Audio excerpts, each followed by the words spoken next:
The podcast you're about to hear was made with Anchor. You can use Anchor to make a podcast right from your phone, no experience necessary. Plus, it's completely free.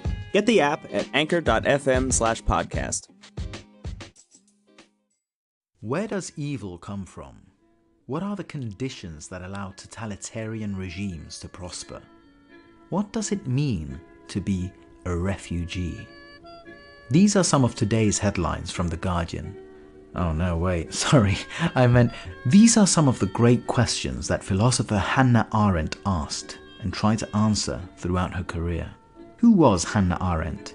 Well, for starters, she was one of the greatest minds of the 20th century, and like many other great minds, she defies categorization. She was a philosopher, a polymath, a classicist. So there's already 3 things we have in common. She was Jewish. Oh, look, there's another one. She was a refugee. Okay, so maybe we're not identical. She wrote about an extraordinarily broad range of topics, but the common threads throughout her work are politics, or better, how we live together as political animals, and being an outsider, being the other. Seems relevant. She was born in 1906 in Germany, and her Jewishness, that outsider status, that was a huge part of what made her her. Throughout her life, she had to face real Nazis. She was detained by the Gestapo and had to endure all sorts of tribulations before finally making it to America in 1941. Now, she loved America. She loved the political structures there and the freedoms that they entailed. She was less happy about all the social conformity, the manners and the being nice to each other and the having to smoke outdoors. She hated that. How uncivilized. But even in America, the Holy Land, she always maintained that sense of otherness, of being an outsider. And she wrote a seminal essay on the other called We Refugees. I've linked to it in the description, and it's really brief, only a few pages, so you've got no excuse. She comes out of the gate swinging. In the first place, we don't like to be called refugees. A refugee used to be a person driven to seek refuge because of some act committed or some political opinion held.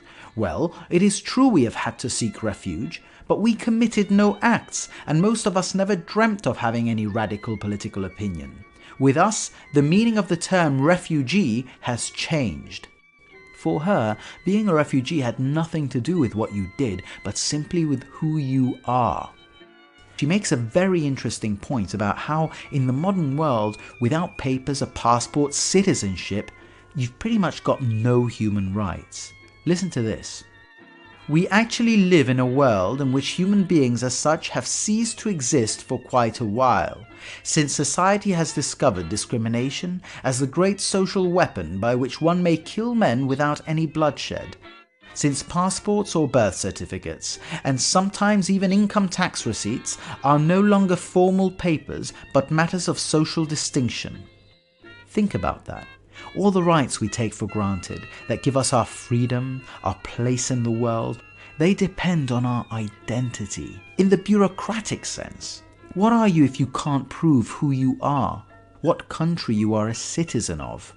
Is there really such a thing as human rights? And think about the loss of dignity in having to ask for help and what that must feel like.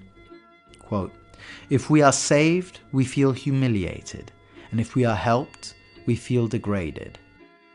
If you want to read something thought-provoking, compassionate, and relevant, written by one of the most fiercely intelligent women of all time, read Hannah Arendt's work, and her short essay, We Refugees, is a great place to start.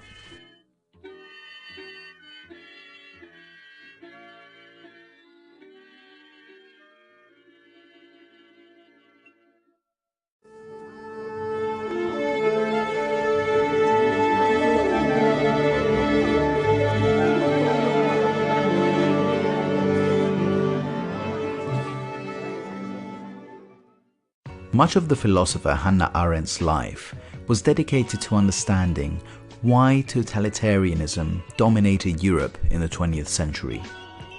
What were the conditions that led to its rise?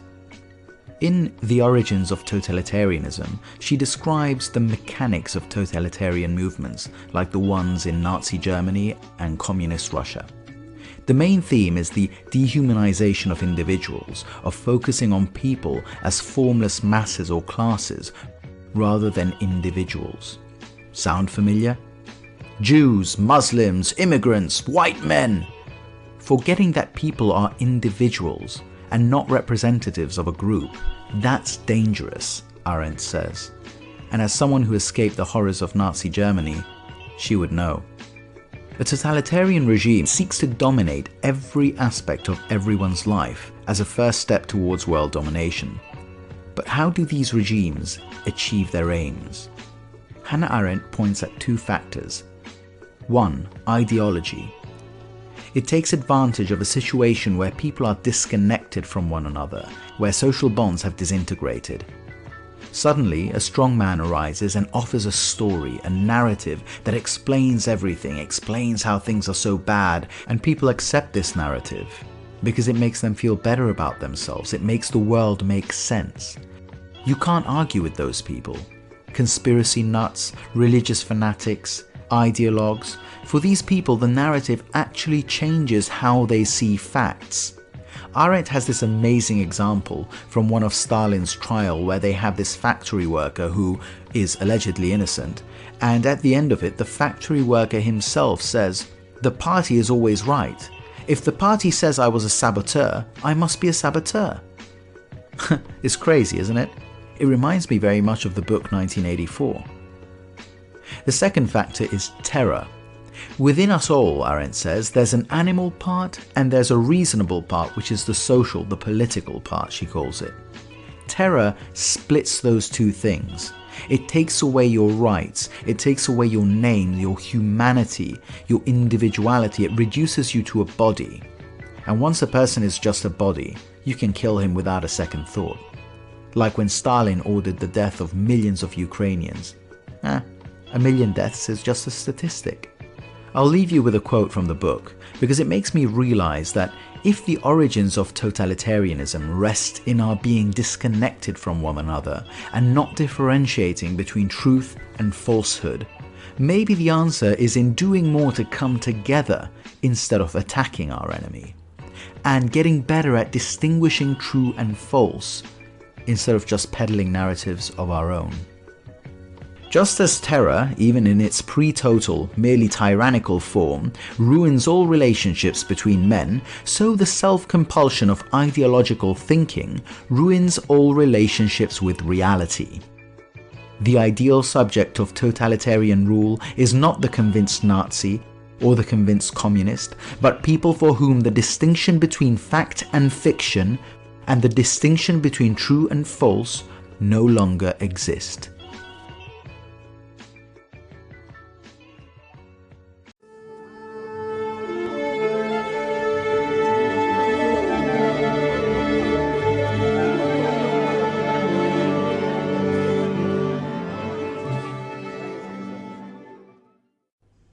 Hey citizens, so I've been talking about Hannah Arendt and the origins of totalitarianism and mentioning the Holocaust, and you guys know that I mention the Holocaust a lot, mainly because of my family's personal history.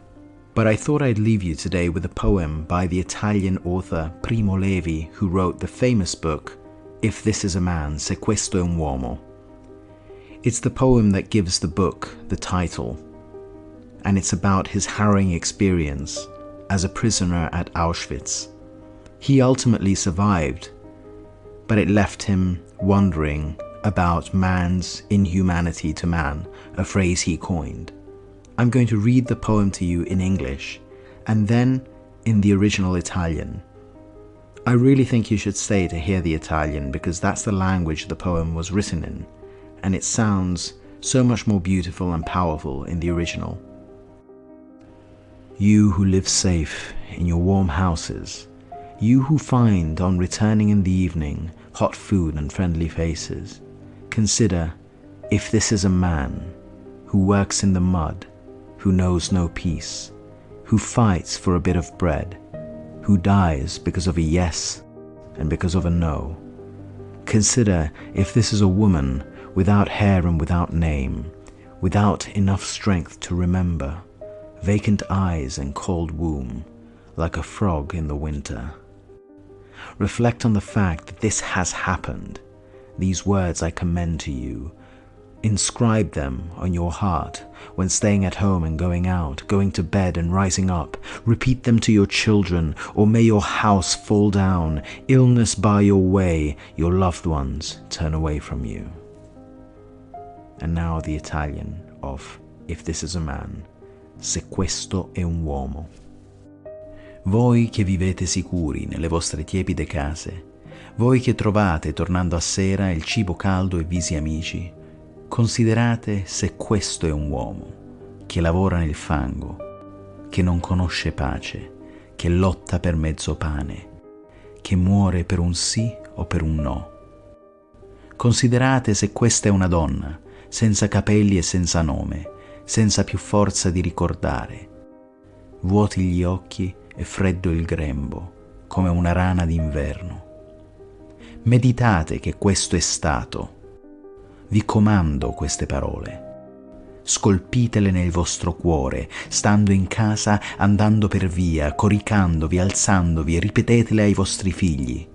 O vi si sfaccia la casa, la malattia vi impedisca, i vostri nati torcano il viso da voi.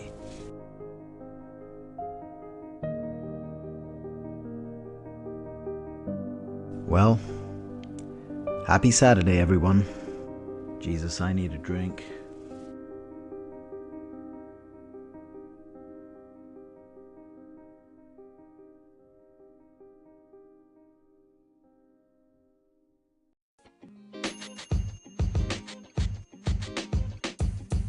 The podcast you just heard was recorded with Anchor. If you want to make your own, download the Android or iOS app completely free from anchor.fm/podcast. That's anchor.fm/podcast.